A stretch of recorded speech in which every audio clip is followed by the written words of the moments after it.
Ce message est intitulé « L'explication en 6 points de la visite de Gabriel à Daniel ». Il a été prêché au Branham Tabernacle à Jeffersonville, Indiana, dans les États-Unis d'Amérique du Nord, le 30 juillet 1961. Et il est le second message d'une série de 3, dont le titre général est « Les 70 semaines de Daniel ». Voici donc le message de Frère Branham. Le Frère Branham s'adresse personnellement aux jeunes gens et aux jeunes filles de 13 à 19 ans qui sont venus écouter la parole de Dieu, et il les félicite. Puis il s'adresse ensuite à l'auditoire, note de l'éditeur. N'est-ce pas étrange? En ouvrant ma Bible, je suis tombé sur le chapitre 9 de Daniel, dont justement je dois vous entretenir ce matin. Je pense que vous tous, vous appréciez comme moi la présence du Saint-Esprit dans cette salle ce matin. Nous sommes heureux d'être tous réunis dans une communion fraternelle. Oh, comme il est doux, comme il est bon, comme il est agréable de demeurer tous ensemble dans l'unité. Cela ressemble à la précieuse huile d'onction qui descendait jusqu'à la barbe et de là jusqu'à l'ourlet de sa chemise. Merci, mes amis, pour toutes vos marques d'affection vers moi. Que ferais-je sans vous? Si personne ne m'aimait, si personne n'écoutait mon message, c'est qu'il serait mauvais. Je ne peux pas le prêcher aux poteaux télégraphiques ou aux arbres, ils ne le comprendraient pas. Le message vous est destiné à vous tous qui venez ici pour l'écouter. Que Dieu vous réserve dans la gloire une belle et charmante demeure, c'est ma prière. J'espère et je crois qu'il l'exaucera. Ce soir, je ferai une courte lecture. Combien parmi vous appréciez dans la joie les premières leçons concernant les 70 semaines de Daniel? Très bien. Combien j'aime le livre de l'Apocalypse. Réellement, je vis en lui. Priez pour moi cette semaine, car dimanche prochain, Dieu voulant, j'aurai dans cette salle à vous instruire sur la position exacte de ces 70 semaines. C'est un sujet dont je ne sais absolument rien en ce moment. Je n'ai qu'à me confier entièrement dans le Seigneur qui me donnera la réponse. J'ai lu beaucoup d'ouvrages traitant de cette question, particulièrement les notes marginales du docteur Scofield, réputé pour ses études bibliques. Certainement, je ne serai pas d'accord sur beaucoup de points exposés, car l'ensemble ne donne pas une image satisfaisante. Voici, il faut examiner ce problème comme s'il s'agissait d'un jeu de puzzle, constitué par une belle image collée sur un carton et découpée à la scie et de multiples morceaux. Il s'agit de placer chaque morceau à la place qui lui est destinée afin de reconstituer l'image entière. Seul le Saint-Esprit est capable de reconstituer cette grande image de la rédemption en plaçant telle ou telle écriture à sa place exacte.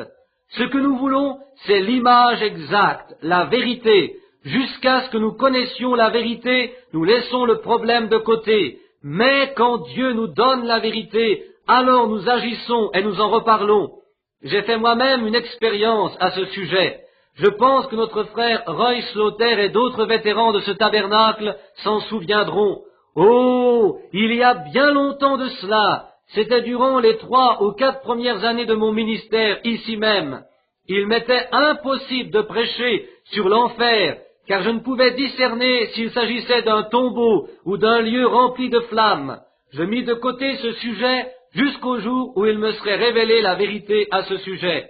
J'ai agi ainsi, car je me rends compte qu'un ministre de Dieu est responsable devant lui de ce qu'il prêche à son auditoire. Ce dernier lui fait confiance et il accepte ce message. Qu'en serait-il si un jour, ce que j'ai prêché comme vrai devait se révéler par la suite comme erroné? Dans la vision du paradis que me donna le Seigneur il y a quelque temps, je voyais tous ces millions d'élus dont l'un me dit « Tu seras d'abord jugé par l'évangile que tu as prêché ». J'ai répondu « J'ai prêché exactement comme Paul et les autres apôtres ont fait ». Et tous ces millions de voix furent unanimes à dire « Nous nous sommes appuyés sur cet évangile ». Voyez-vous, c'était en règle. Ainsi, je veux poursuivre dès maintenant notre leçon afin de ne pas trop vous retarder ce soir. Ce matin, j'ai parlé de Daniel en captivité, de la visite de Gabriel et des révélations qu'il lui donna sur le futur. Ce soir, nous allons parler des 6 points ayant motivé la visite de Gabriel à Daniel, et dimanche prochain, Dieu voulant, nous déterminerons l'emplacement exact dans le temps de chaque semaine et où nous en sommes nous-mêmes. Si nous pouvons seulement déterminer ce calendrier d'une façon certaine et positive, alors nous connaîtrons l'heure exacte dans laquelle nous vivons. Aujourd'hui, personne, ni Jésus lui-même, ne connaît quand il reviendra. Lui-même a dit, seul le Père le sait. Les anges ne le savent pas non plus. Ce que nous pouvons connaître, c'est le temps dans lequel nous vivons, et nous savons que nous sommes vraiment tout près de l'enlèvement. Dans la leçon de ce matin, après avoir examiné les chapitres 4 et 5 de l'Apocalypse, nous avons abordé le chapitre 9 de Daniel.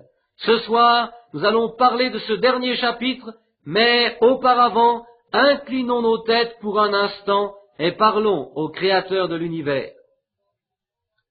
Notre bon Père céleste, nous sommes certains que tu connais les profonds désirs de notre cœur. Tu sais pourquoi nous sommes ici.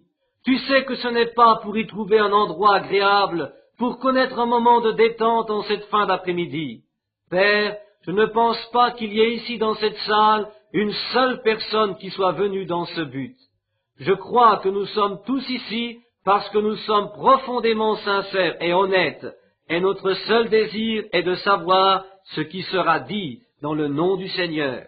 Nous t'aimons, Seigneur, et nous aimons ta parole. Nous te sommes reconnaissants d'avoir pourvu à ce toit reposant sur ces blocs de béton pour nous permettre de nous rassembler ici. Nous savons qu'au-delà des cieux, tu nous as préparé une maison vers laquelle tu nous conduiras. Nos pères n'avaient pas ce privilège de se réunir aussi confortablement, et notre cœur est lourd de honte à la pensée que nous pourrions nous plaindre. Maintenant, Père, nous te prions ce soir d'ouvrir pour nous les Saintes Écritures. Viens, sois auprès de chacun de ceux qui ce soir se dirigent sur la route pour venir ici.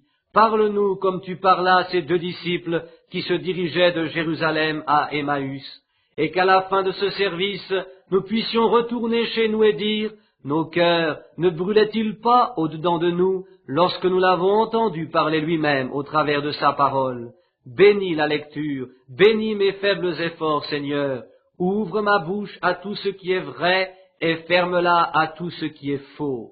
Sois glorifié et glorifie-toi dans ton peuple, afin qu'il puisse voir l'heure dans laquelle nous vivons et comprendre que le retour du Seigneur Jésus-Christ est proche. Nous te le demandons en son nom, le nom de Jésus-Christ. Amen. Revenons maintenant à nos Écritures pour quelques moments. Nous avons vu que Daniel avait déjà vécu 68 longues années de captivité. Pensez-y, de l'an 606 avant Jésus-Christ à l'an 538, soit une période de 68 ans.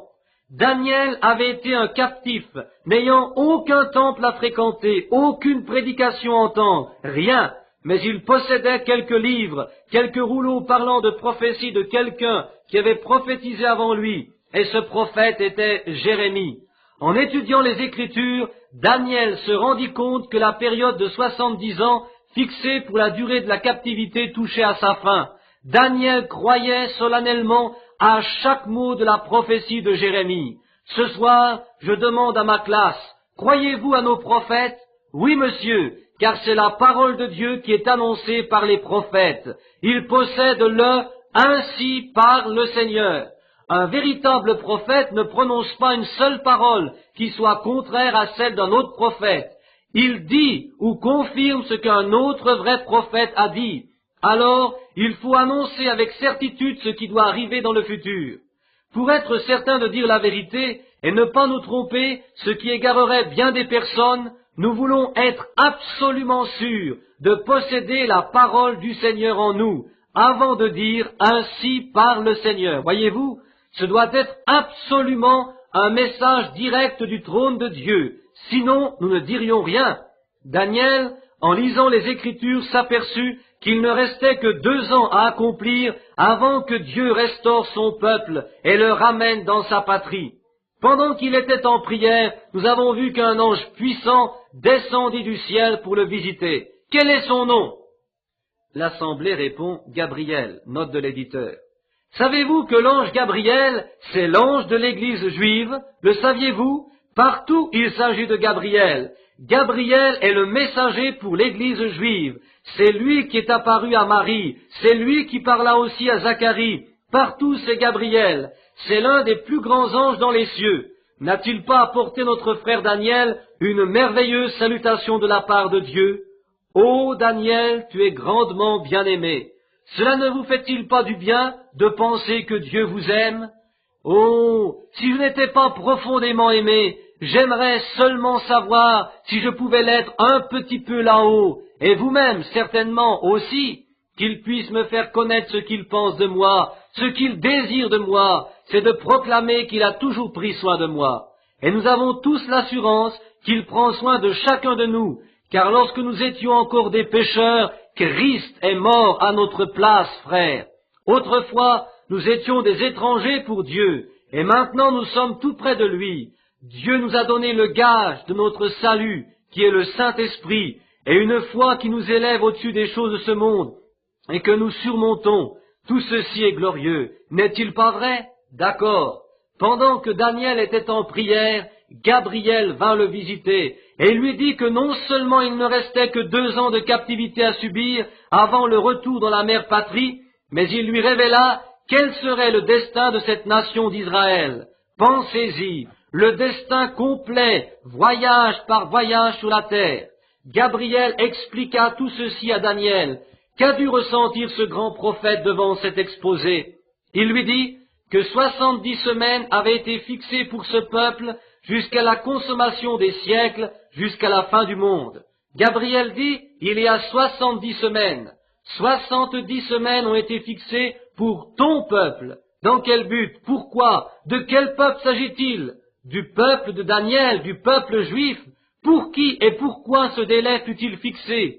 Non seulement pour Israël, mais également pour la cité sainte de Daniel. Je demande à ma classe, quelle était la ville sainte de Daniel? L'Assemblée répond Jérusalem, note de l'éditeur. Jérusalem, oui. Et maintenant cherchons où se trouve Jérusalem. Qui l'a bâti?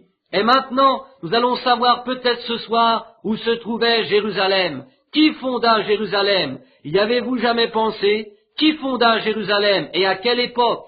Mes amis, c'est un petit quelque chose qui est caché dans un coin, mais qui va se découvrir. Oui, monsieur, qui fonda Jérusalem et à quelle époque? Très bien, c'était la cité sainte de Daniel. Nous comprenons que cette cité qui a été maudite pendant près de 2000 ans sera reconstruite. Tout y sera rétabli à nouveau, et l'adoration dans le temple sera de nouveau instituée, comme au premier jour. C'est vrai, il y aura de nouveau un sacrifice, une oblation journalière, offerte comme dans les temps anciens. Nous allons approfondir ce soir, je le pense, l'ensemble de toutes ces choses. Maintenant, mes amis, je veux que vous sachiez qu'en insistant sur toutes ces choses, je vais certainement négliger des semaines d'enseignement, mais il est nécessaire que vous les gardiez en mémoire. Plus tard, quand nous en arriverons aux 7 sceaux, aux 7 coupes, aux 7 trompettes, et à toutes ces choses-là, je pourrais vous dire, vous souvenez-vous de ces études sur les 70 semaines de Daniel? Vous rappelez-vous ces 7 âges de l'Église, quand l'épouse fut ravie et ce qui se passa à ce moment-là? Cette 70e semaine de Daniel couvre cette époque depuis l'enlèvement de l'épouse jusqu'à son retour. 70 semaines ont été fixées. Gabriel indiqua à Daniel quelle était la raison en 6 points de sa visite et quels seraient les événements à venir. Revenons-en maintenant au point des Écritures que nous avions laissé ce matin. Nous y sommes. Relisons le 9e chapitre de Daniel au verset 24. 70 semaines ont été fixées sur ton peuple. Rappelez-vous que ces 70 semaines ont été fixées au peuple juif pour parvenir au bout du voyage sur cette terre. Et sur ta ville sainte. C'est également au terme de la 70e semaine qu'une nouvelle cité de Jérusalem sera reconstruite. Je pense que ce soir, nous allons étudier tout cela en profondeur. Que 70 semaines ont été fixées sur ton peuple et sur ta ville sainte. Pourquoi?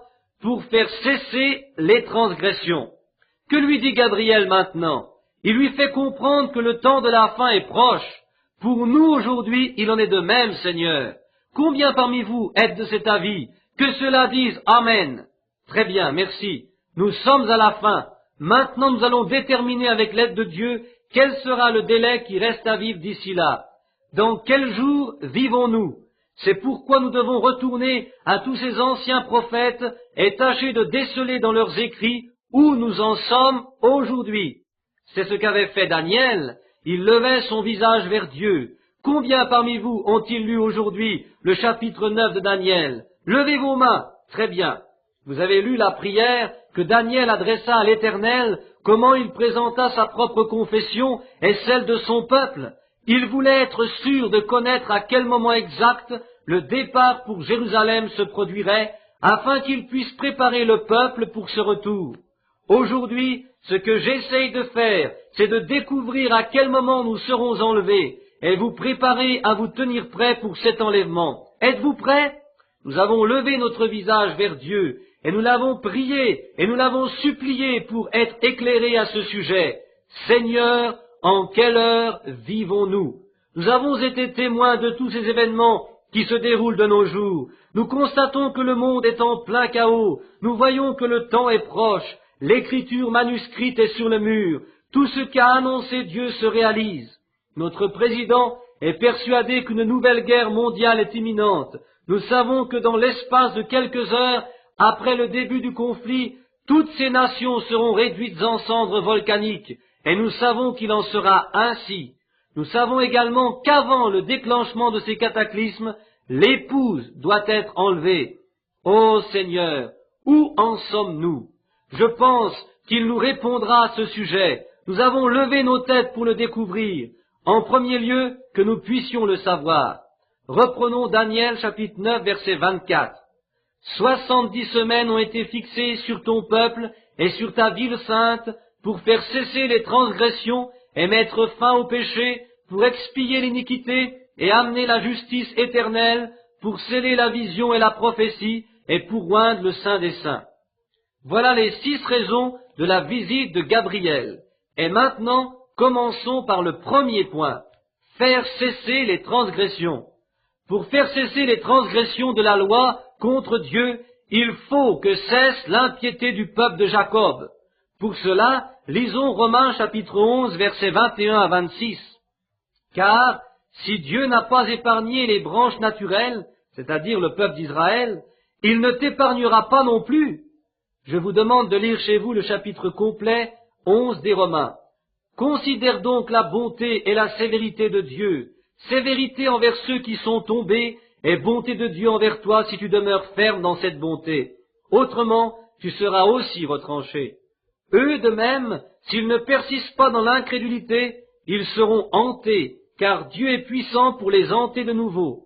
Voyez-vous, il leur dit qu'il viendra un temps où les gentils seront abandonnés et Israël réintégré. Si toi, tu as été coupé de l'olivier naturellement sauvage, les gentils, et hanté contrairement à ta nature sur l'olivier franc, un bon arbre, nous étions contraires à la nature, étrangers, sans miséricorde, sans Dieu, sans espoir. Mais Dieu dans sa grâce nous a donné une chance, et il se sépara aussitôt d'Israël à cause de ses transgressions, et il le délaissa.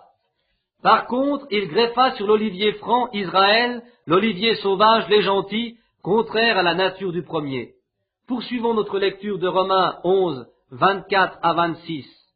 Si toi, gentil, tu as été coupé de l'olivier naturellement sauvage, et hanté contrairement à ta nature sur l'olivier franc, à plus forte raison, eux seront-ils hantés selon leur nature sur leur propre olivier. Car je ne veux pas, frères, que vous ignoriez ce mystère, afin que vous ne vous regardiez point comme sages. C'est qu'une partie d'Israël est tombée dans l'endurcissement jusqu'à ce que la totalité des païens soit entrée.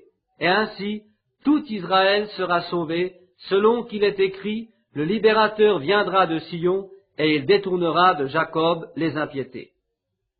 Voyez-vous, tant que Dieu s'occupera des gentils, Israël sera aveuglé. Il restera dans le péché et dans la transgression contre Dieu. Dieu le rend aveugle afin que nous, les païens, nous puissions être greffés en lui. Saisissez-vous? C'est pour vous et moi que Dieu a aveuglé les Israélites, mais le reste d'Israël, du véritable Israël, sera sauvé. Qu'a dit l'ange Gabriel? Ô gloire! Pour que les transgressions d'Israël prennent fin. Je suis venu te dire, Daniel, qu'il y aura un moment où les transgressions d'Israël seront terminées. Dieu sectionnera de l'olivier franc cette branche sauvage qui avait été hantée, et il la remplacera par cette vraie branche produite par l'olivier franc. Quand je vois ces pauvres et misérables Juifs qui errent de côté et d'autre, mon cœur est soulevé d'émotion et de compassion à leur égard. Je pense en effet que Dieu, dans sa grâce, a agi de la sorte pour que moi, je puisse être sauvé. Dieu les a aveuglés, afin qu'ils ne puissent voir leur propre Messie et ses œuvres. Il les a rendus sourds pour qu'ils ne puissent entendre sa parole, de peur qu'ils ne se convertissent. Dans Jean chapitre 12, verset 37, il est écrit « Malgré tant de miracles que Jésus avait fait en leur présence, ils ne croyaient pas en lui. » Et plus loin, dans Jean chapitre 12, verset 40, nous lisons « Il a aveuglé leurs yeux et il a endurci leur cœur, de peur qu'ils ne voient des yeux, qu'ils ne comprennent du cœur, qu'ils ne se convertissent et que je ne les guérisse. » Oui, afin que nous ayons une chance d'être sauvés, Dieu a baissé le rideau devant les yeux de ses propres enfants. Il a détourné ses propres enfants de la table. Il a éloigné d'eux l'esprit, afin que nous, païens, nous puissions obtenir la vie éternelle. Oui, le libérateur de Romains chapitre 11 verset 26 viendra un de ces jours sur le mont Sion, sur le mont des Oliviers. À ce moment, ils reconnaîtront leur Messie. Tout Israël saura que c'est bien lui. Le temps des gentils sera alors terminé. En un seul instant, cette branche qui avait été hantée sur le tronc de l'olivier franc sera brisée, et Dieu récoltera les fruits qu'elle aura portés, et le bois mort sera jeté. Dans Romains 11, versets 16 à 20, Jésus a dit, « Si ces racines sont saintes, le fruit produit par cette racine sera également un fruit saint. Si cette racine est Jésus-Christ, qui est à la fois la racine et le rejeton de David, si cette vie est en lui, Jésus, elle est montée au travers de la génération juive, puis elle fut suspendue, et ils ont été aveuglés, afin que nous puissions voir, et que nos vies aient pour modèle cette branche bénie. Oh oui, mes frères, il en est bien ainsi. Dieu avait ses raisons pour agir ainsi, et aveugler leurs yeux, afin que nous, païens, nous puissions avoir les yeux ouverts. Mais Paul, dans Romains chapitre 11, versets 20 à 21, met en garde les païens en leur disant « Fais attention à ta conduite, car si Dieu n'a pas épargné les branches naturelles, il ne t'épargnera pas non plus. » Et pendant ce temps, que faisons-nous? Nous tournons en rond et nous disons « Je suis presbytérien, je suis baptiste, je suis pentecôtiste, je suis méthodiste. » Cela ne signifie rien pour Dieu. Il faut que vous soyez nés de nouveau, nés de ce glorieux Saint-Esprit qui monte de la racine. Le libérateur ne parle pas des païens, mais il vient pour mettre fin à la transgression, en finir avec elle, avec la transgression d'Israël. Transgresser signifie contrevenir à un ordre, à une loi. Une transgression contre moi, c'est une attaque contre moi, c'est mal agir envers moi. Israël a mal agi envers Dieu. Que va-t-il se passer durant cette 70e semaine de Daniel? Dieu va mettre fin à la transgression d'Israël. En finir avec la transgression d'Israël consistera à détourner l'impiété de Jacob, et alors Israël naîtra de nouveau. Tous recevront le Saint-Esprit. Et maintenant, nous arrivons au deuxième point. Voyez-vous, je ne veux pas faire une prédication, je veux simplement m'entretenir avec vous sur ces sujets, afin que vous puissiez les connaître à fond. Prenez donc un crayon et du papier, et au fur et à mesure, vous écrirez l'essentiel des explications. Quand nous allons aborder la 70e semaine, nous examinerons l'épouse, les sceaux, les fléaux, et nous saurons à quel endroit nous nous trouvons actuellement. Très bien. Le deuxième point, concernant la visite de Gabriel à Daniel, c'est mettre fin au péché. C'est la deuxième raison de la visite de Gabriel. Où Israël pécha-t-il? Où se passa ce péché de première grandeur? À quel endroit se sépara-t-il de Dieu? Écoutez maintenant attentivement. Dans le chapitre 27 de Matthieu, nous voyons où Israël commit son erreur qui lui fut fatale. C'est là qu'il a accompli son dernier péché qui a déterminé la misérable condition du peuple juif depuis près de 2000 ans. Lisons Matthieu chapitre 27, versets 21 à 25. Le gouverneur prenant la parole leur dit, « Lequel des deux voulez-vous que je vous relâche ?» Ils répondirent, « Barabbas. » Rappelez-vous que Barabbas représente Israël. Pilate leur dit, « Que ferai-je donc de Jésus qu'on appelle le Christ ?» Écoutez bien leur réponse. Tous répondirent qu'il soit crucifié. Vous vous souvenez de la leçon de ce matin? Daniel avait parlé de ce Messie qui devait être retranché, supprimé, mais pas à cause de ses crimes, car il n'avait jamais rien fait de mal. Qu'il soit crucifié. Le gouverneur dit, mais quel mal a-t-il fait? Et ils crièrent encore plus fort, qu'il soit crucifié. Pilate, voyant qu'il ne gagnait rien, mais que le tumulte augmentait, prit de l'eau, se lava les mains, en présence de la foule, et dit, je suis innocent du sang de ce juste. Cela vous regarde. Et tout le peuple répondit, que son sang retombe sur nous et sur nos enfants. Voilà leur erreur, voilà leur péché. C'est à Jérusalem, devant le tribunal du gouverneur Pilate, qu'Israël a commis son dernier péché. Notre Seigneur ne pouvait rien faire d'autre que de les pardonner. Il savait que le peuple juif aurait les yeux aveuglés, afin que nous, païens, nous puissions entrer dans le royaume de Dieu. C'était comme si ses propres enfants avaient réclamé son propre sang. Ils étaient déjà aveugles. C'est la raison pour laquelle il demanda à son Père de leur pardonner. Pardonne-leur, Père, car ils ne savent pas ce qu'ils font. Luc chapitre 23, verset 34. Ils étaient aveugles. Pour notre salut, ils avaient été aveuglés. C'était le résultat de leur incrédulité. Mais quand ils le verront à son retour, oh, Amen, mettre fin au péché, que cela signifie-t-il? Qu'est-ce que le péché? Le péché, c'est l'incrédulité. Ils n'ont pas cru qu'il était le Messie. Ils ne pouvaient pas voir en lui le Messie attendu, bien qu'il ait réalisé et accompli devant eux les signes que le Messie devait accomplir suivant les Écritures. Ils ne pouvaient les voir, car ils étaient aveugles. Aussi, quand vous voyez des gens dire « Oh, je ne crois pas en la guérison divine, je ne la vois pas, je ne peux pas voir non plus le baptême du Saint-Esprit », ne leur en voulez pas, amis, ils sont aveugles. Ils disent « Je ne peux voir le message de sa venue, je ne peux voir ce baptême de l'Esprit, je ne peux voir cette semence du serpent, je ne peux voir toutes ces balivernes ». Ils sont aveugles, ils ne peuvent le comprendre, priez simplement pour eux, c'est tout. Mais quand ils le verront à son retour, leur incrédulité disparaîtra. Vous qui prenez des notes, lisons dans la Genèse au chapitre 44 à partir du verset 27. Il s'agit de Joseph, et Joseph est un type parfait de Christ. Combien parmi vous le savent-ils? Merci. Il était haï de ses frères. Pourquoi? Parce qu'il était spirituel. Il avait des visions, il interprétait les songes. Il était un homme spirituel parmi ses frères, et il le haïssait, mais son père l'aimait. Ainsi Jésus était haï par les églises dénominationnelles, mais il était aimé de son Père Dieu. Ses frères disaient de lui, c'est un diseur de bonne aventure, c'est un démon. Vous vous souvenez de la façon dont ses frères le surnommaient? Voici le songeur qui arrive. Ils vendirent Joseph au prix que Jésus fut vendu par Judas, 30 pièces d'argent. Ils le précipitèrent au fond d'un puits, puis ils s'en allèrent dire à leur père qu'une bête sauvage l'avait déchiré, qu'il était mort. Joseph fut retiré du puits, Christ fut mis au tombeau, et il ressuscita. De là, Joseph occupa la place la plus élevée pouvant se trouver sur la terre. Amen. Joseph se trouvait à la droite de Pharaon, et Jésus fut élevé à la droite de la puissance de Dieu. Jésus, avant son élévation, passa au travers de la tentation. Je crois que c'est l'évangéliste bien connu, Billy Sunday, qui a dit « Au jour de la crucifixion de Jésus, il y avait 1 million d'anges se tenant sur chaque arbre autour de la place.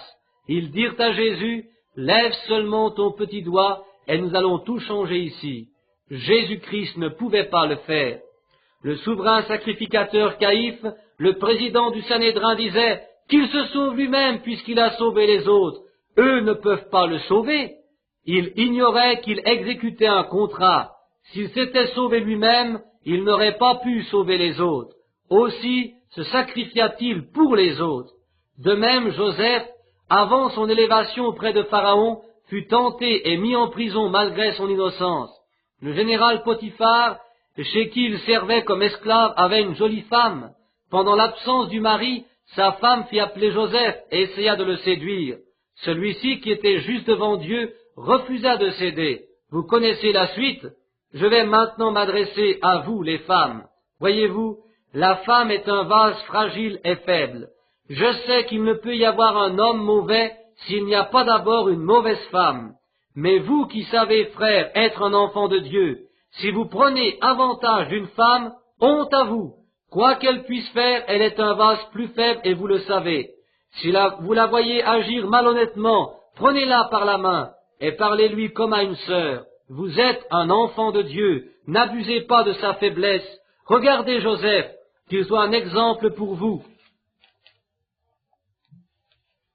Quand la femme de Potiphar, cette belle femme honorée de haut rang, la plus respectée de la région, appela Joseph auprès d'elle, il s'en détourna et voulut sortir.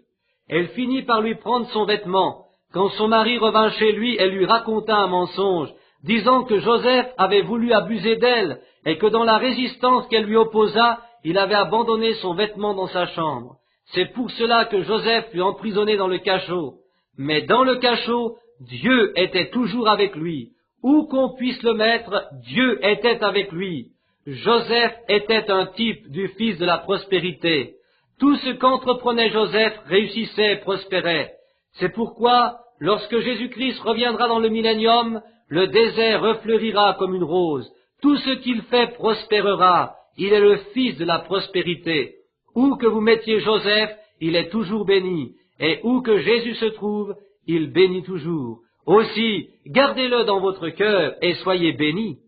Nous remarquons que deux hommes se trouvaient avec Joseph dans le même cachot. L'un fut perdu et l'autre fut sauvé. Jésus-Christ sur la croix avait deux bandits à ses côtés. L'un fut perdu et l'autre sauvé. Et quand il fut élevé, il fut placé à la droite de Dieu. Quand Joseph le fut, c'est à la droite du Pharaon qu'il fut placé. Pour parler au Pharaon, il fallait d'abord demander à Joseph sa permission. Et quand Joseph quittait le palais, les trompettes sonnaient. Il était précédé par un héros qui criait à la foule, « Mettez-vous à genoux, Joseph arrive. » Amen. Quand Jésus quittera son trône dans les cieux, les trompettes sonneront également, et tout genou fléchira, et toute langue confessera, Jésus vient, sûrement. Rappelez-vous Joseph, quand il fut rejeté par ses frères, que fit-il? Il épousa une femme païenne, une femme égyptienne, et quand Jésus fut retranché de ses frères juifs, il épousa une femme païenne, l'épouse de Christ, son Église. Quelques années plus tard, après la naissance d'Éphraïm et de Manassé, Joseph était chef de famille. Un jour, ses frères vinrent le visiter. Surveillez bien, nous connaissons cette petite chose au moment de leur retour en Israël. Pour ne pas être reconnu de ses frères, il se servit d'un interprète pour soi-disant comprendre l'hébreu, alors qu'il le connaissait parfaitement. Ses frères partirent sans l'avoir reconnu. Joseph était un prince puissant. En ce moment même, Christ visite les Juifs. Il guérit leur maladie et ils ne connaissent toujours pas ce qu'il est. Lisons Genèse chapitre 44 à partir du verset 27. Ton serviteur notre Père nous a dit, vous savez que ma femme m'a enfanté deux fils. L'un étant sorti de chez moi, je pense qu'il a été sans doute déchiré, car je ne l'ai pas revu jusqu'à présent. Il s'agissait de Joseph, celui-là même à qui il parlait. Si vous me prenez encore celui-ci et qu'il lui arrive un malheur, vous ferez descendre mes cheveux blancs avec douleur dans le séjour des morts. Le petit frère de Joseph, Benjamin, était descendu en Égypte avec ses grands frères. Savez-vous ce que représente Benjamin? C'est le nouveau groupe d'authentiques et véritables juifs qui se rassemblent actuellement en Israël et qui fourniront les 144 000. C'est de cette nouvelle race de juifs qu'ils sortiront, et non pas de ces juifs crochus qui habitent Wall Street à New York, de ces pourvoyeurs de canons. Non, ceux-là ne sont pas de véritables juifs.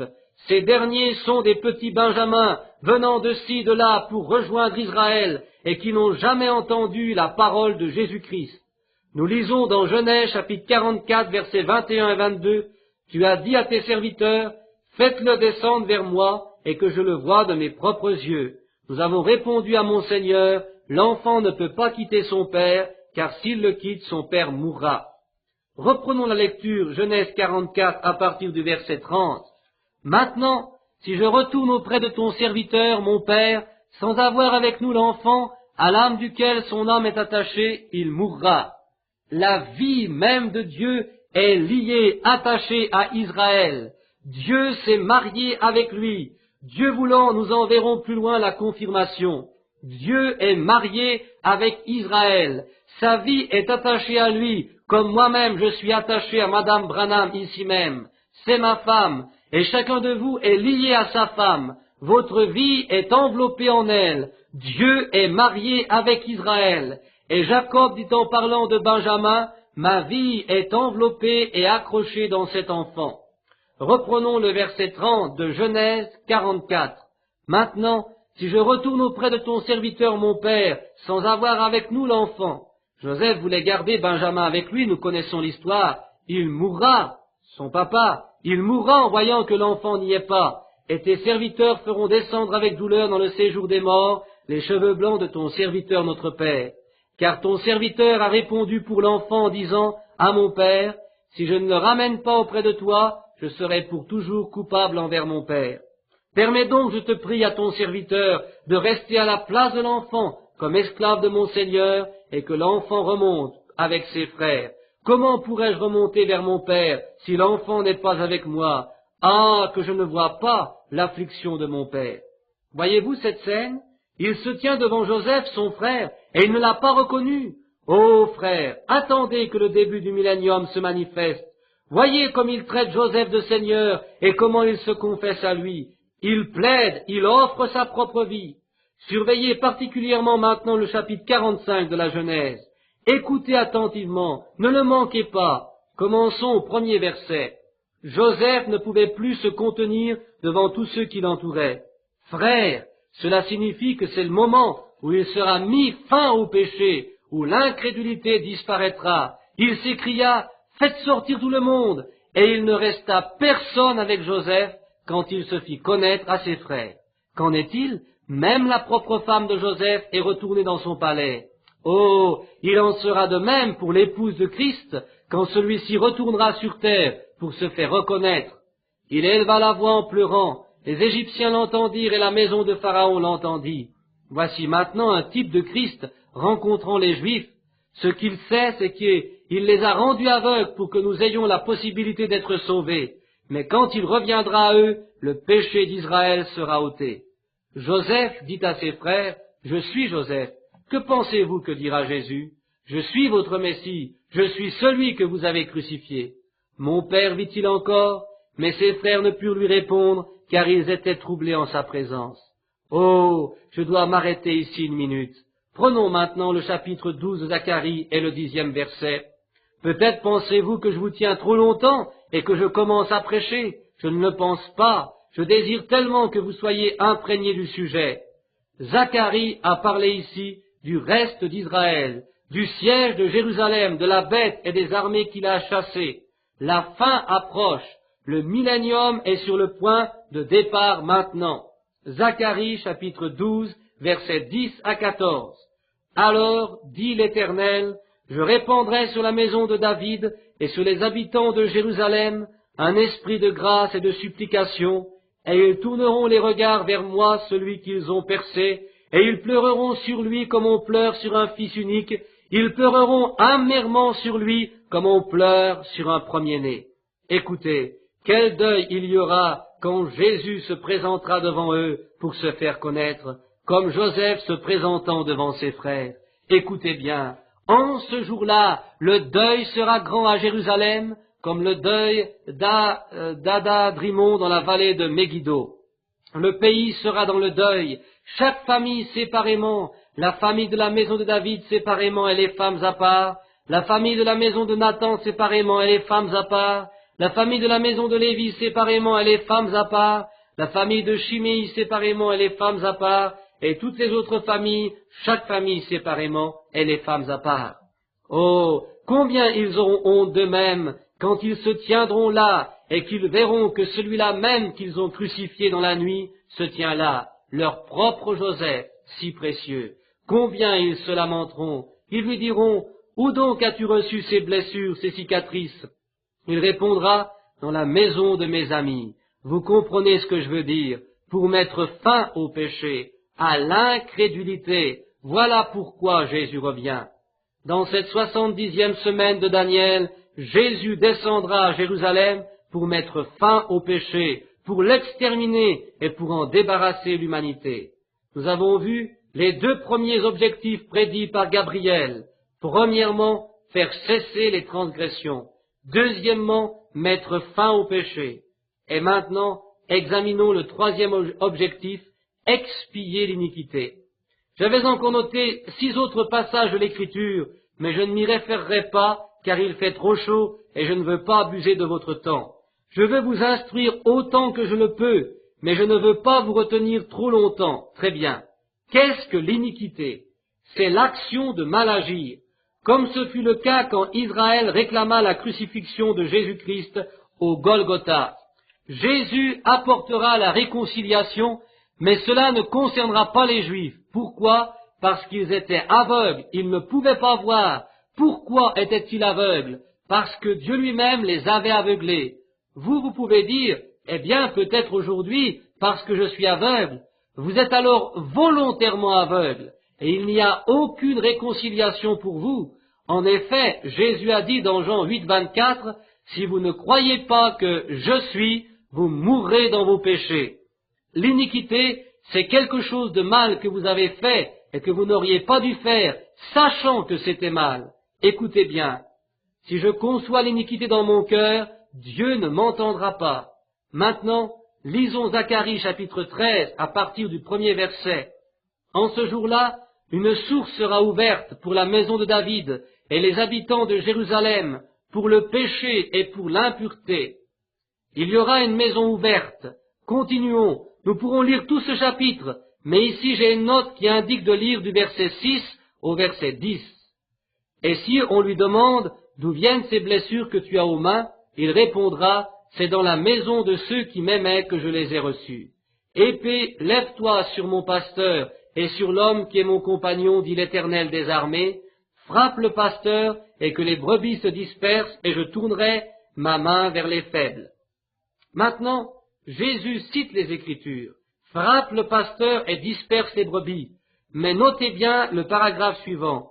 Mais je tournerai ma main vers les faibles, les petits. Quoi? Voilà le groupe de Benjamin dont il est question maintenant. Je tournerai ma main vers les petits. En premier lieu, Israël a frappé le berger, et toutes les brebis ont été dispersées à travers le monde entier. Mais Dieu a dit dans Zacharie 13:7, je tournerai ma main vers les petits dans les derniers jours. Israël sera sauvé, chacun pour sa part. Lisons maintenant le chapitre 66 d'Ésaïe, pendant quelques instants. Si vous voulez le lire en entier, ce sera parfait. Vous verrez ce que Dieu dit sur le salut d'Israël, et combien il faudra de temps pour le sauver. Notez sa rapidité foudroyante. Voici Ésaïe 66, verset 8. Qui a jamais entendu pareille chose? Qui a jamais rien vu de semblable? Une nation est-elle enfantée d'un seul jour? À peine en travail, Sion a enfanté ses fils. Aussitôt que Sion a vu que c'était son Messie, en un seul jour il naquit de nouveau. Jésus vient pour faire la réconciliation pour les péchés et pour apporter la réconciliation pour l'iniquité, l'impureté. Oh, les Juifs avaient mal agi, ils avaient fait le mal, ils obtenaient la réconciliation avec Dieu et leurs iniquités étaient effacées. Venons-en au 4e objet de la visite de Gabriel. Apporter la droiture éternelle, une vie droite devant l'Éternel. Après avoir mis fin au péché, après avoir apporté la réconciliation, Jésus met fin aux transgressions d'Israël afin qu'ils vivent éternellement, conformément aux enseignements de Dieu. Notez bien ceci avant que je vous parle de la femme et du dragon d'Apocalypse 12. Quand la transgression d'Israël prend fin, Satan, qui est notre accusateur à tous, Satan est lié pour 1000 ans dans l'abîme sans fin. Alors, que se passera-t-il sur la terre? Une vie parfaite selon Dieu et qui durera éternellement. Quelque chose qui n'aura pas de fin. Pourquoi? Parce que l'iniquité sera bannie de la terre. Relisons pendant un instant Apocalypse chapitre 20, les versets 1 à 3. Puis je vis descendre du ciel un ange qui avait la clé de l'abîme et une grande chaîne dans sa main. Il saisit le dragon et le serpent ancien qui est le diable et Satan, et il le lia pour 1000 ans. Il le jeta dans l'abîme, ferma et scella l'entrée au-dessus de lui, afin qu'il ne séduisît pas les nations, jusqu'à ce que les 1000 ans fussent accomplis. Après cela, il faut qu'il soit délié pour un peu de temps. Jésus-Christ apporte avec lui la droiture pour l'humanité. Satan est lié pour 1000 ans. Maintenant, nous allons voir pourquoi Satan est lié et nous rendre compte de ce qui va suivre aussitôt après la disparition de Satan de la terre. Lisons le prophète Habacuc, le chapitre 2 et le verset 14.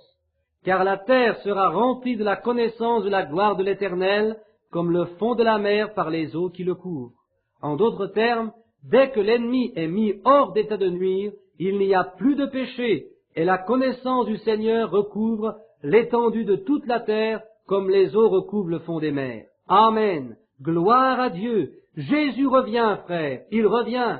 Les femmes seront transformées en belles dames et les hommes en gentilshommes. Amen. Comme le dit le cantique, quand la connaissance du Seigneur remplira et la terre et la mer et les cieux, comme mon cœur soupire et crie pour sa venue, la venue de ce jour de douce délivrance, quand notre Seigneur Jésus reviendra sur cette terre. Amen. Très bien. Maintenant le millénium est devant nous. C'est alors que la cité va être bâtie. J'ai encore 6 écritures à vous indiquer. Dépêchons-nous. 5e objet de la visite de Gabriel, c'est celui-ci. Sceller la vision et la prophétie. L'ange vient pour sceller la vision et la prophétie. Une portion de la bande magnétique manque en anglais, note de l'éditeur. Oh, excusez-moi, je ne voulais pas dire cela, excusez-moi, ce n'est pas ce que je voulais dire, voyez-vous. Cet homme a dit, vous voyez ici que les visions et les prophéties étaient toujours réservées à l'Église juive. Et poursuivant, il ajouta, cela signifie que depuis le temps de Daniel, il n'y aura plus ni vision ni prophétie. Et cet homme conclua en disant, tous ceux qui aujourd'hui se vantent d'avoir des visions ou des prophéties annoncées sont du diable, car depuis Daniel, les visions et les prophéties venant de Dieu sont terminées. Je répondis à ce frère qu'il y eut des douzaines de prophètes après Daniel. Il y a eu Jean-Baptiste, il y a eu Jésus-Christ, il y a eu les prophètes du Nouveau Testament, il y a eu des visions, il y a eu des anges. Comment peut-il exister un homme sensé pour proférer de nos jours de telles contre-vérités? Mais voyez-vous, mes frères, il y a à la base de ces manœuvres un but intéressé. On cherche ainsi à créer une diversion parmi les gens pour les pousser à constituer une petite doctrine religieuse, une toute petite chose qui puisse grandir et devenir une vérité pour le peuple. Et si ce peuple ne possédait pas déjà le Saint-Esprit, il pourrait être trompé par tout cela. Maintenant, ne nous laissons pas arrêter parce que ce que peut dire un homme. Il n'existe aucune écriture prouvant cela. Comment pourrais-je répondre à cela? Eh bien, tâchons de découvrir ce que signifie exactement ce mot « sceller ». Remarquez, Jésus vient pour faire cela, pour sceller la vision et la prophétie. Revenons au livre de Daniel, au passage où nous en étions, au chapitre 12. À la maison, vous lirez tout le chapitre. Lisons ici les versets 1 à 4 du chapitre 12 de Daniel. En ce temps-là, à la fin des temps, se lèvera Michaël, le grand chef, le défenseur des enfants de ton peuple, et ce sera une époque de détresse telle qu'il n'y en a point eu depuis que les nations existent jusqu'à cette époque. Ceci a lieu quand l'Antichrist, le cavalier du premier sceau, fait son entrée sur un cheval blanc. Apocalypse chapitre 6 verset 2. L'époque dont il est fait mention ci-dessus n'est pas celle où le général romain Titus en l'an 70 s'empara de Jérusalem. En ce temps-là, la fin de l'âge, ceux de ton peuple qui seront inscrits dans le livre de vie seront sauvés. Alléluia! Ton peuple, Israël, sera écrit dans le livre. Plusieurs de ceux qui dorment dans la poussière de la terre se réveilleront, les uns pour la vie éternelle et les autres pour l'opprobre, pour la honte éternelle. Combien y aurait-il eu d'Israélites de sauvés s'il s'agissait de l'époque de Titus? Voyez-vous, il s'agit bien ici de la fin des temps, du temps de la résurrection. Ceux qui auront été intelligents brilleront comme la splendeur du ciel, et ceux qui auront enseigné la justice à la multitude brilleront comme les étoiles à toujours et à perpétuité. Et maintenant, écoutez bien, voilà la signification véritable de l'expression « sceller la vision et la prophétie ». Toi, Daniel, tiens secrète ces paroles et scelle le livre jusqu'au temps de la fin. Plusieurs alors le liront et la connaissance augmentera. Qu'est-ce que c'est? Oh, alléluia! Avez-vous compris, ma petite classe? La révélation de Jésus-Christ, donnée par Gabriel à Daniel, celle de sa puissance, de son retour et de la fin des temps fut scellé par Jésus-Christ depuis cette lointaine époque jusqu'à nos jours. C'est ce qu'il vient faire. Tout cela est resté caché à tous ses étudiants. Il n'est pas étonnant qu'il veuille appliquer à tous ces anciens prophètes la non-authenticité de leur vision et de leur prophétie. Cela ne tient pas debout, mais cette vision a été scellée jusqu'à ce jour, et c'est en cela que je place ma confiance en Dieu pour qu'il me révèle ces 70 semaines de Daniel. Amen. Gabriel a dit à Daniel, scelle-la jusqu'à la fin des temps, mets un point final à ces paroles, et scelle le livre jusqu'à la fin des temps. Que fit-il pour sceller la vision et la prophétie? Daniel a prophétisé ces choses, il les a vues dans une vision, l'ange est venu pour sceller la vision et sceller la prophétie, ils peuvent la lire, mais ils ne peuvent pas la comprendre, jusqu'à la fin des temps. Qu'est-ce que la fin des temps? C'est la fin de la 70e semaine de Daniel, quand le prince, l'Antichrist, sera révélé. À ce moment-là, il se fera lui-même Dieu. Comment pouvons-nous savoir que cela est scellé jusqu'à ce temps-là? Daniel vient de nous le montrer dans le dernier chapitre de son livre, le chapitre 12 de Daniel. Et la sœur Simpson m'a dit cet après-midi, « Frère Branham, je viens de lire le livre entier de Daniel et je n'en sais pas plus maintenant que lorsque j'en ai commencé la lecture. Sœur Simpson, je vous vois assise là-bas. Sachez que je ne laisse jamais rien à la traîne. J'ai gardé ma sérénité car j'ai pensé que je savais et que je devais m'en sortir. Mais la vision que Daniel a vue là-bas auprès de la rivière fut scellée jusqu'à la fin des temps. Permettez-moi de continuer ma lecture, Daniel chapitre 12, versets 4 à 10. Toi, Daniel, tiens secrètes ces paroles et scelle le livre jusqu'au temps de la fin. Plusieurs alors le liront et la connaissance augmentera. Et moi, Daniel, je regardais, et voici deux autres hommes se tenaient debout, l'un en deçà du bord du fleuve et l'autre au deçà du bord du fleuve. L'un d'eux dit à l'homme vêtu de lin qui se tenait au-dessus des eaux du fleuve, « Quand sera la fin de ces prodiges ?» Maintenant, écoutez bien. Et j'entendis l'homme vêtu de lin qui se tenait au-dessus des eaux du fleuve. Il leva vers les cieux sa main droite et sa main gauche, et il jura par celui qui vit éternellement que ce sera dans 1 temps, 2 temps et la moitié d'un temps, et que toutes ces choses finiront quand la force du peuple saint sera entièrement brisée. C'est le moment où celui-ci a rompu l'alliance qu'il avait faite avec les Juifs au milieu de la semaine. Ces choses-là seront accomplies à ce moment-là, elles seront terminées. J'entendis, mais je ne compris pas, et je dis, « Mon Seigneur, quelle sera l'issue de ces choses ?» Il répondit, « Va, Daniel, car ces paroles seront tenues secrètes et scellées jusqu'au temps de la fin. Oh, n'oubliez pas cela. Plusieurs seront purifiés, blanchis et épurés. Les méchants feront le mal, et aucun des méchants ne comprendra, mais ceux qui auront de la sagesse comprendront. » Le message du temps. Le message du temps de la fin le révélera, le dernier âge de l'Église. Oh, gloire à Dieu, nous y voici. Je suis tout ému quand j'y pense. Le mystère, les choses que l'Église du monde regarde avec mépris en disant c'est un non-sens. Le mystère de Jésus-Christ. Qui est-il? Il n'était pas un deuxième ou une troisième personne, mais il est la personne de Dieu. Tous ces autres mystères de Dieu seront révélés, parce que c'est écrit ici, dans ce livre, la Bible, ils seront révélés à la fin du temps de cette génération. Ces révélations ne pourront être vues dans les séminaires, les écoles bibliques et dans les dénominations de la même façon que les Juifs ne pouvaient rien voir concernant le Messie dans Jésus-Christ. Rien d'étonnant à ce que tous ces gens pensent que nous sommes des fous. Rien d'étonnant à ce qu'ils ne puissent comprendre que nous ne gloussions pas avec eux. Pourquoi?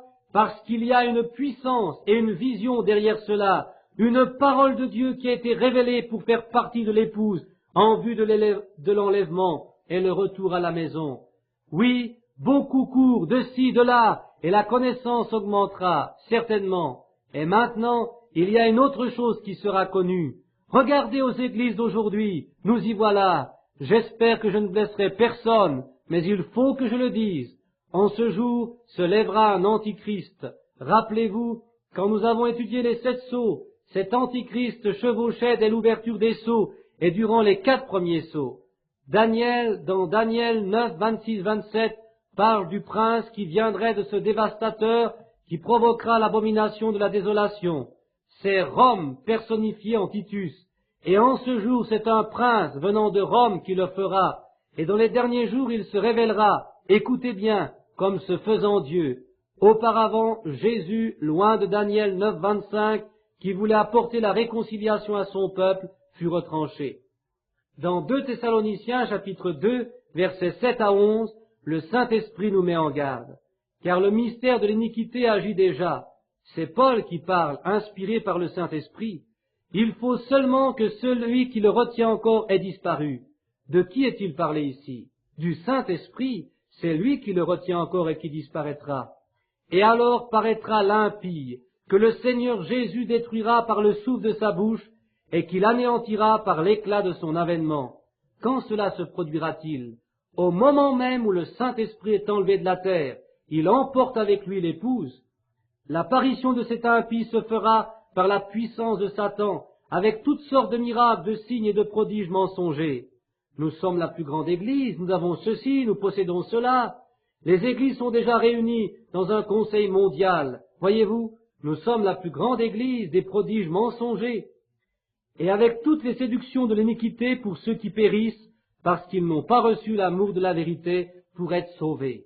Aussi, Dieu leur envoie une puissance d'égarement pour qu'ils croient au mensonge, afin que tous ceux qui n'ont pas cru à la vérité, mais qui ont pris plein plaisir à l'injustice, soient condamnés. Avez-vous bien saisi maintenant?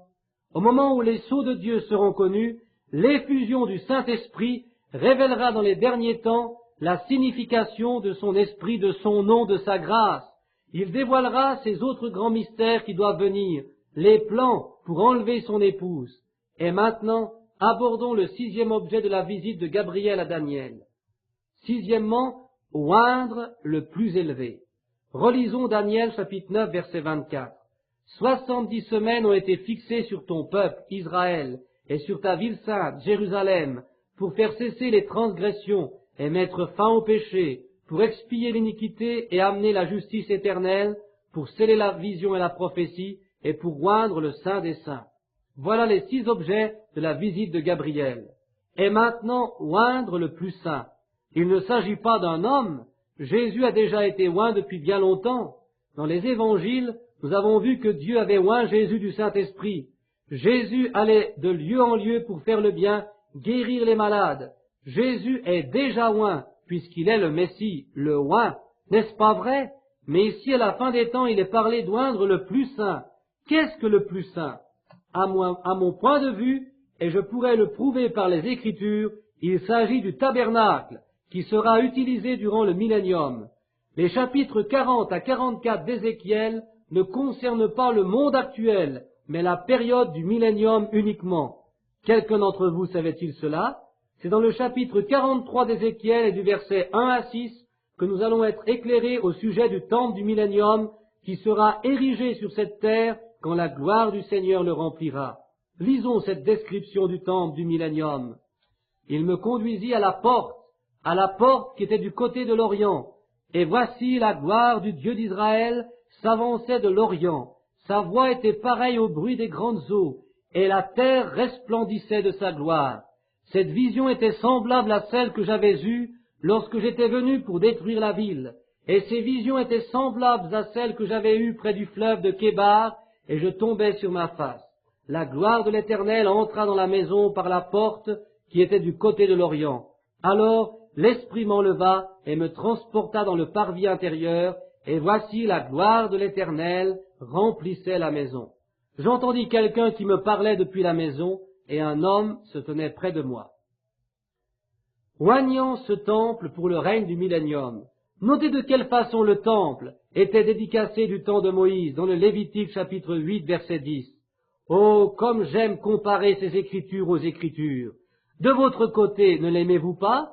Ainsi vous pouvez vous faire une idée de ce que vous espérez comparativement à ce que vous faites actuellement. Actuellement, vous pouvez constater que nous confirmons une écriture par une autre écriture. Lisons maintenant le Lévitique chapitre 8 verset 10. Moïse prit l'huile d'onction, il oignit le sanctuaire et toutes les choses qui étaient et le sanctifia. Il en fit 7 fois l'aspersion sur l'autel, et il oignit l'autel et tous ses ustensiles et la cuve avec sa base, afin de les sanctifier. Il répandit de l'huile d'onction sur la tête d'Aaron et l'oignit afin de le sanctifier. Voilà comment Moïse, durant la traversée du désert, sanctifiait et oignait le tabernacle d'adoration pour les enfants d'Israël. Le tabernacle était oint d'huile. Revenons maintenant au deuxième livre des Chroniques, au chapitre 5 et au verset 13. Nous verrons quelle fut la dédicace qui fut prononcée quand le Saint-Esprit prit place dans le tabernacle. Notez bien ce qui va se passer à ce moment-là. 2 Chroniques, chapitre 5, versets 13 et 14.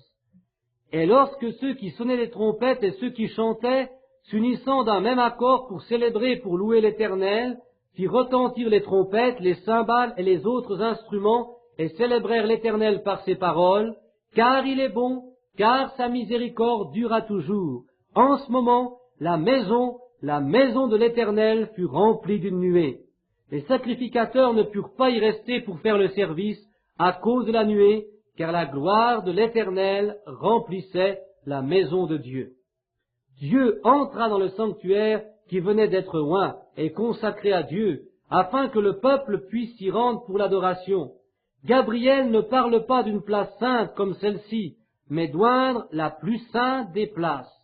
Nous notons que la Nouvelle Jérusalem est la place la plus sainte qui soit, et l'onction dont Gabriel parle sera donnée à la Nouvelle Jérusalem qui descend du ciel d'auprès de Dieu, préparée comme une épouse qui s'est parée pour son époux.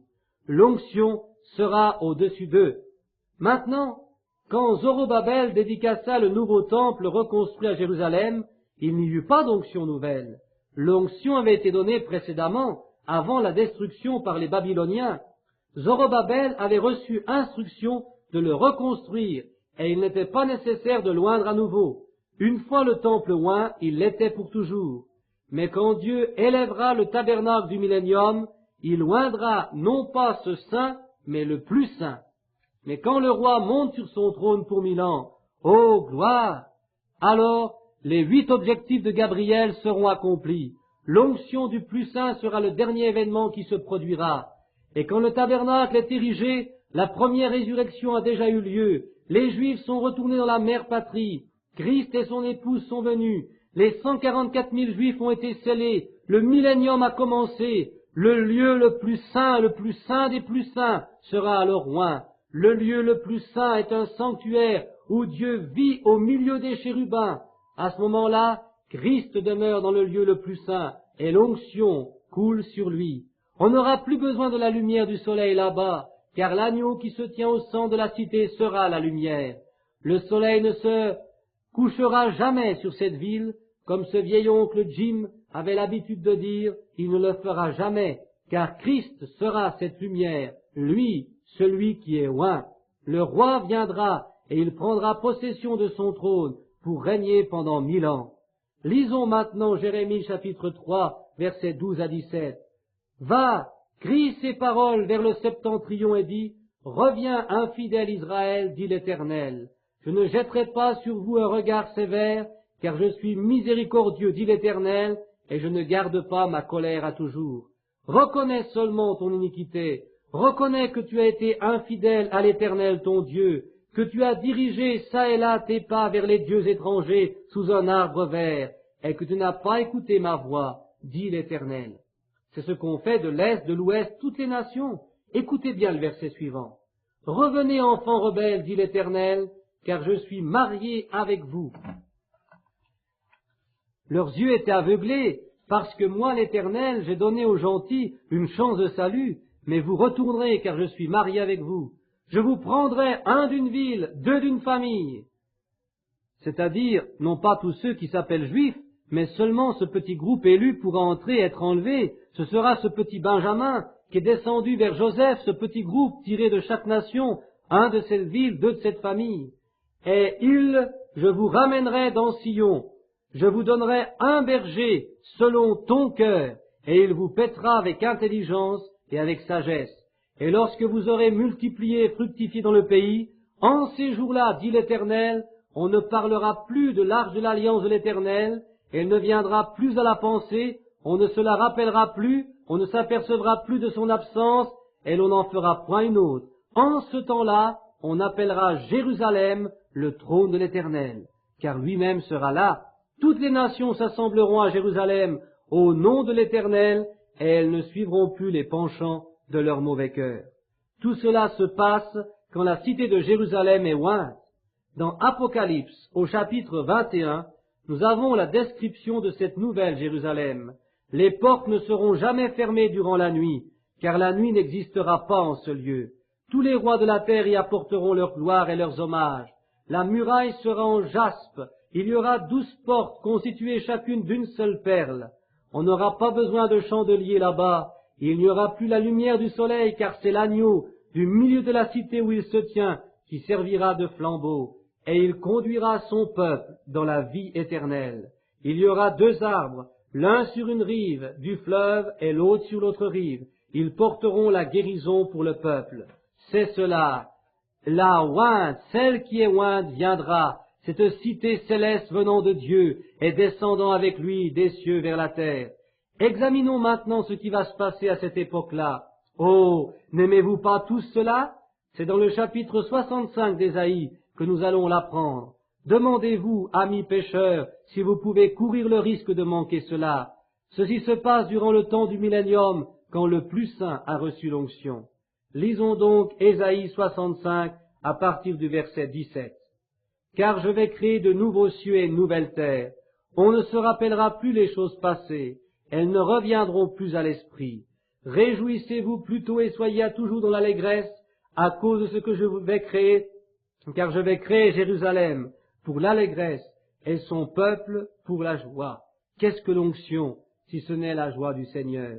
Le roi sur le trône, la majesté royale du trône, le trône éternel et le peuple éternel possédant une vie éternelle dans une cité éternelle. Oh! On n'y entendra plus le bruit des pleurs et le bruit des cris. Il n'y aura plus ni enfant ni vieillard qui n'accomplissent leur jour, car l'enfant qui mourra à 100 ans sera jeune. Et le pécheur âgé de 100 ans sera maudit. Ils bâtiront des maisons et les habiteront, ils planteront des vignes et en mangeront le fruit, ils ne bâtiront pas des maisons pour qu'un autre les habite. Cela veut dire qu'à votre mort, votre fils prendra votre place. Ils ne planteront pas des vignes pour qu'un autre en mange le fruit, car les jours de mon peuple seront comme les jours des arbres, et mes élus jouiront longtemps de l'œuvre de leurs mains. Ils ne travailleront pas en vain, et ils n'auront pas des enfants pour qu'ils soient affligés, car ils formeront une race bénie de l'Éternel, et leurs enfants seront avec eux. Avant qu'ils m'invoquent, je répondrai. Oh, cette glorieuse onction est derrière les chérubins. Avant qu'ils aient cessé de parler, j'exaucerai.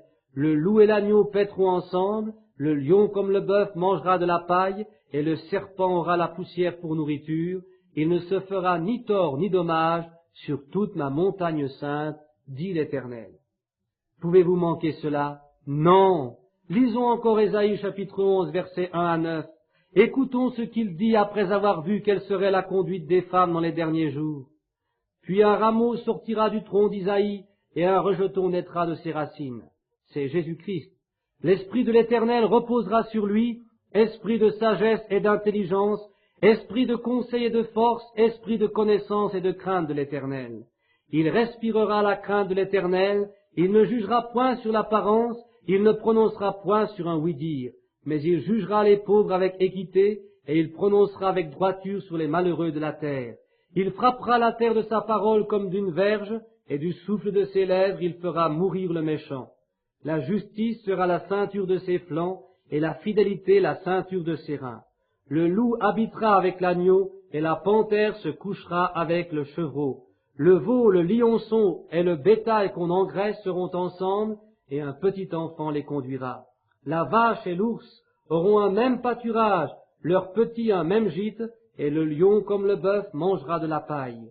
Le nourrisson s'ébattra sur l'antre de la vipère, et l'enfant sevré mettra sa main dans la caverne du basilic. Il ne se fera ni tort ni dommage sur toute ma montagne sainte, car la terre sera remplie de la connaissance de l'Éternel, comme le fond de la mer par les eaux qui le couvrent. Tout cela se passera dans la nouvelle Jérusalem.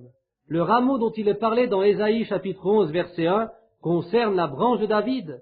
David est à la fois la branche et le rejeton. Après cela, l'épouse apparaît. Après les 70 semaines de Daniel, l'épouse apparaît dans Apocalypse 19 au verset 7 et 8.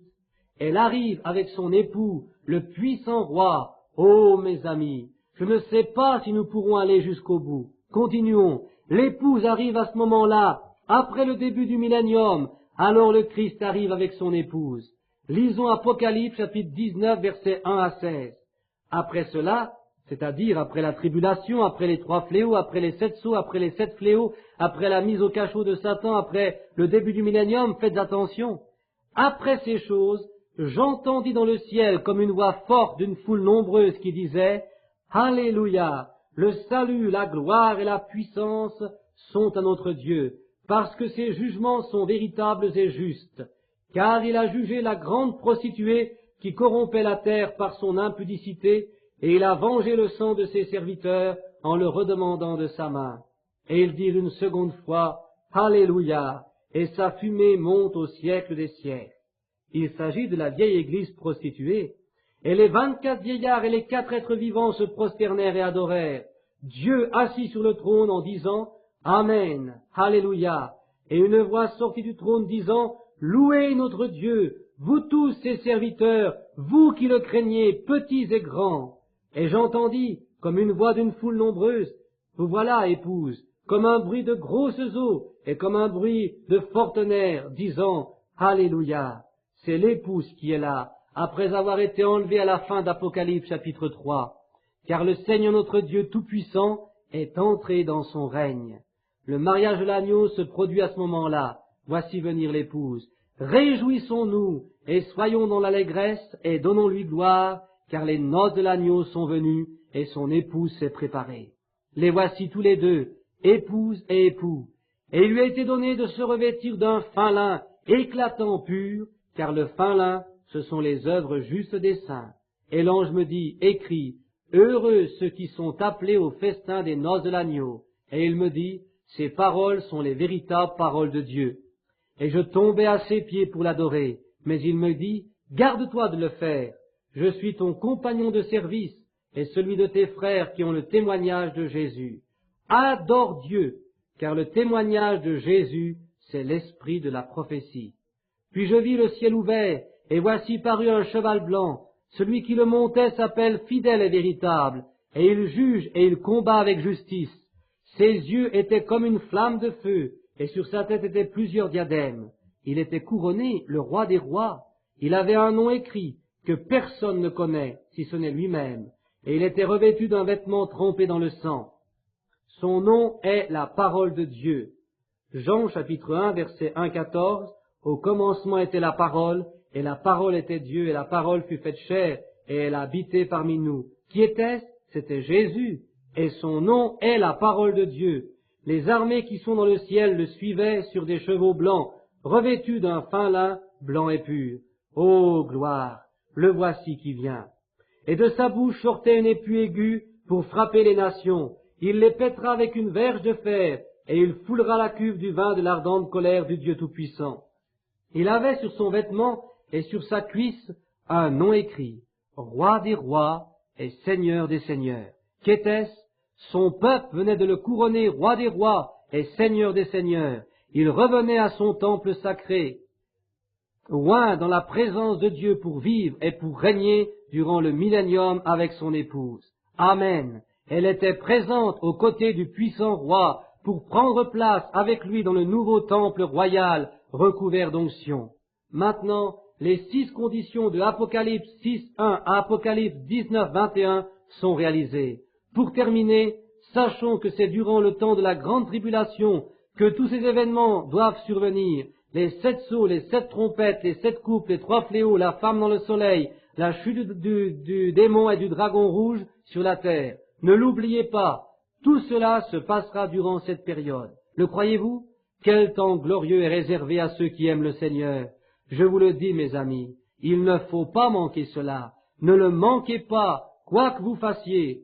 Dimanche prochain, Dieu voulant, et avec son aide, je désirerai vous montrer où se trouve exactement chacun des 7 jours de la dernière semaine, et quel est le jour dans lequel nous vivons.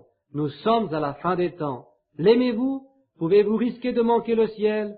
Nous sommes à la fin des temps. Que va-t-il se produire maintenant? Quel sera le premier événement qui va se produire juste avant le retour de Jésus sur la terre? C'est l'enlèvement de l'épouse.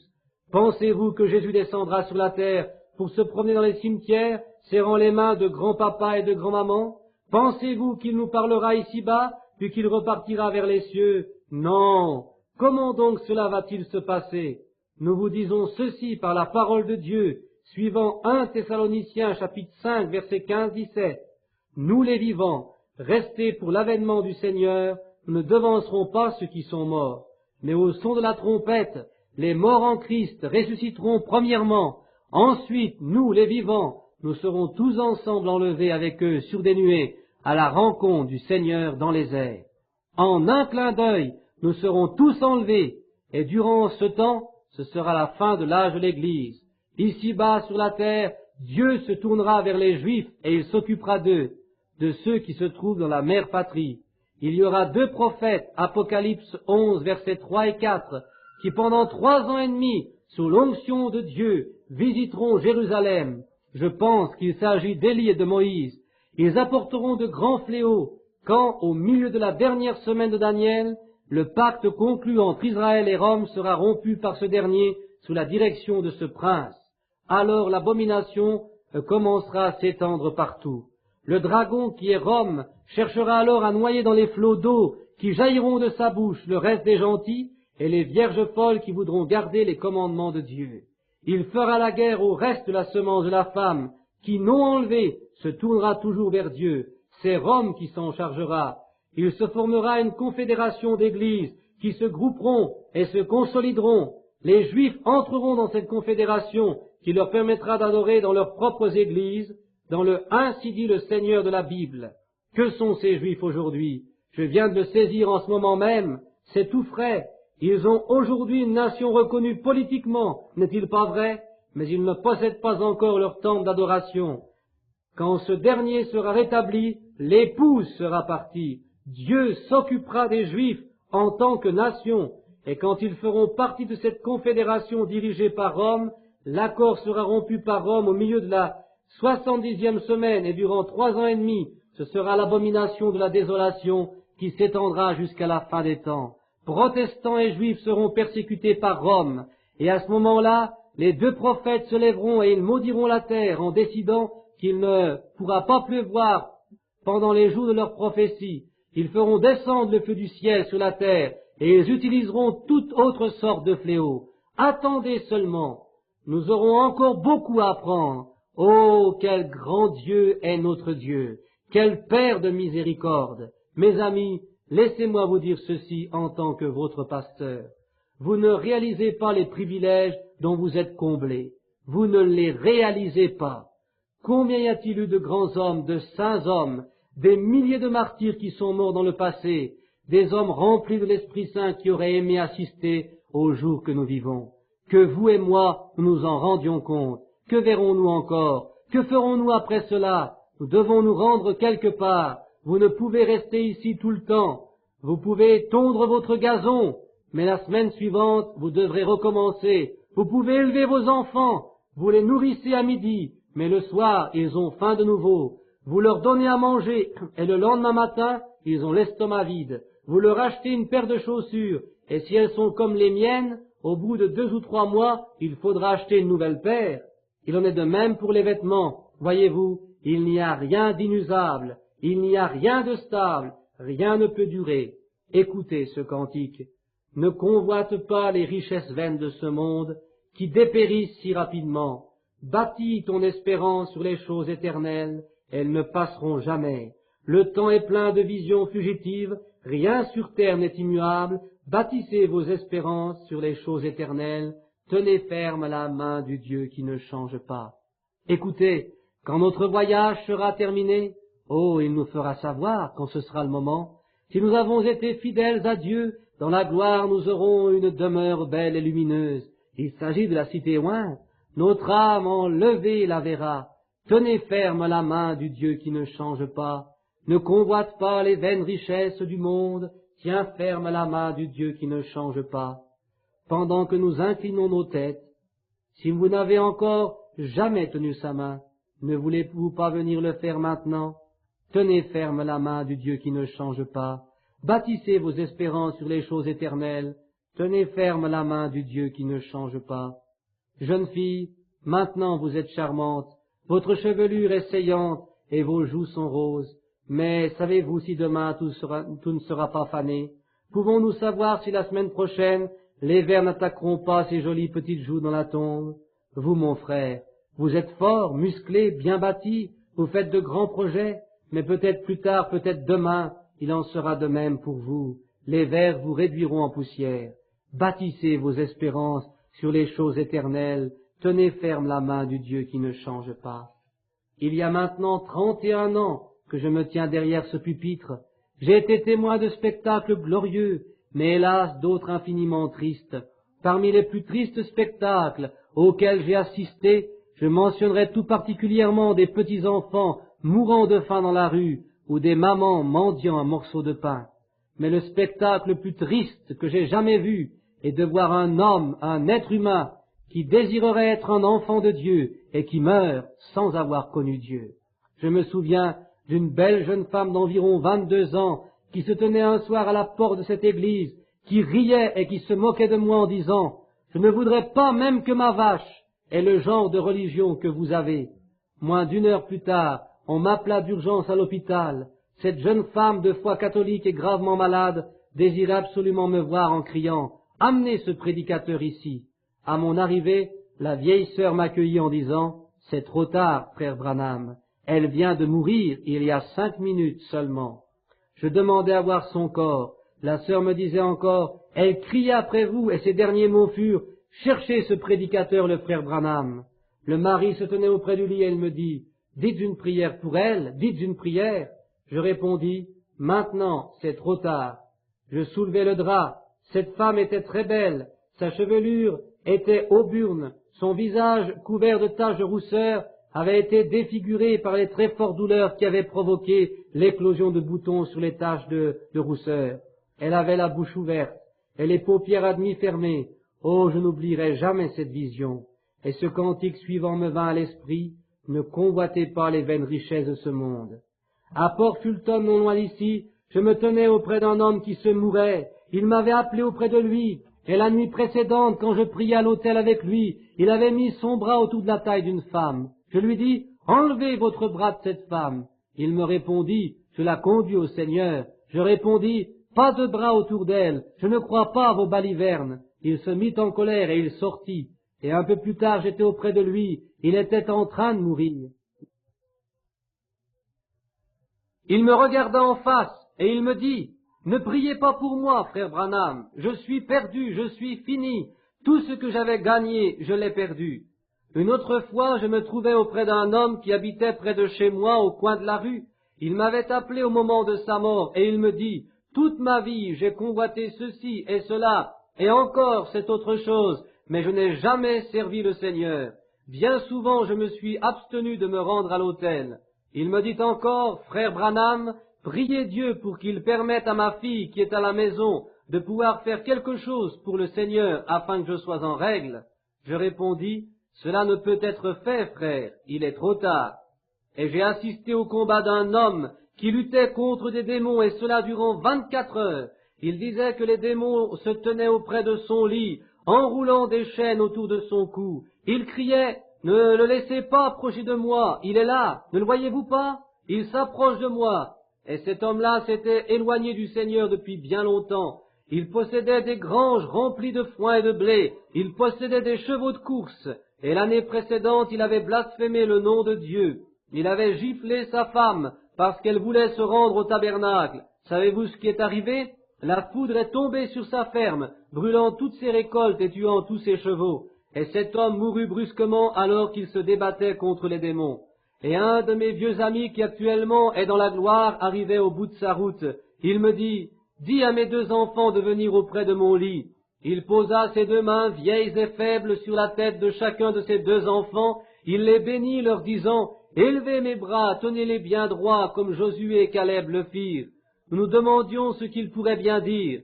Il dit alors ce cantique, quel heureux jour, depuis que Jésus m'a lavé de mes péchés Il m'a appris à veiller et à prier et à vivre dans la joie chaque jour. Mes amis, nous avons obtenu quelques-unes des choses que nous avons désirées. Celui-ci désire la bonne chair, conduire une belle auto et jouir de tout ce qu'il peut posséder. Je ne vous blâme pas, c'est bien, Dieu veut que vous le possédiez, mais ne convoitez pas les vaines richesses de ce monde. Levez vos mains pendant que nous chantons ce cantique, tenez ferme la main du Dieu qui ne change pas. Et pendant que nous sommes debout, retournons-nous et serrons les mains de notre voisin et chantons une autre strophe de ce cantique. Tenez ferme à la main du Dieu qui ne change pas. Faites-le, mère, faites-le, père. Tenez ferme à la main du Dieu qui ne change pas. Faites-le, enfant, faites-le, frère. Bâtissez vos espérances sur les choses éternelles. Tenez ferme à la main du Dieu qui ne change pas. N'êtes-vous pas heureux par lui? Dites Amen. L'Assemblée répond Amen, note de l'éditeur. Tous ceux qui l'aiment, dites Louons le Seigneur. Et l'Assemblée répond Louons le Seigneur, note de l'éditeur. Et tous ceux qui croient rejoindre cette cité pyramidale, levez les mains et gardez-les ainsi durant une minute pendant que nous chantons. Je suis en partance pour cette belle cité que Dieu a préparée pour les siens, où tous les rachetés de tous les âges chantent gloire autour du trône blanc. Et quelquefois je languis après le ciel. Quelle joie ce sera quand je verrai mon Sauveur dans cette belle cité d'or. N'aimez-vous pas cela? Reprenons ce cantique. Je suis en partance pour cette belle cité. Aimez-vous Jésus? Alors chantons. Prenez le nom de Jésus avec vous, enfants de tristesse et de douleur. Il vous réjouira et il vous réconfortera. Alors prenez-le où que vous alliez. Ô nom précieux, ô comme il est doux, espérance de la terre et joie du ciel. Maintenant, n'oubliez pas, dimanche prochain à 9h30, nous tâcherons alors, si Dieu le veut, de prier pour les malades. À dimanche prochain à 9h30, chantons encore ce cantique. Inclinons-nous au nom de Jésus, nous prosternons à ses pieds, roi des rois dans le ciel, nous le couronnerons. Quand notre voyage sera terminé, nom précieux, ô comme il est doux, espérance de la terre et joie du ciel, nom précieux, ô comme il est doux, espérance de la terre et joie du ciel. Écoutez bien cette strophe, inclinons-nous au nom de Jésus, il nous protège de tout piège, et quand les tentations vous enveloppent, murmurez simplement ce saint nom dans la prière. C'est suffisant. Ô nom précieux, ô comme il est doux, espérance de la terre et joie du ciel. Maintenant, je demande au pasteur le frère Neville de bien vouloir clore cette réunion par quelques mots. Amen.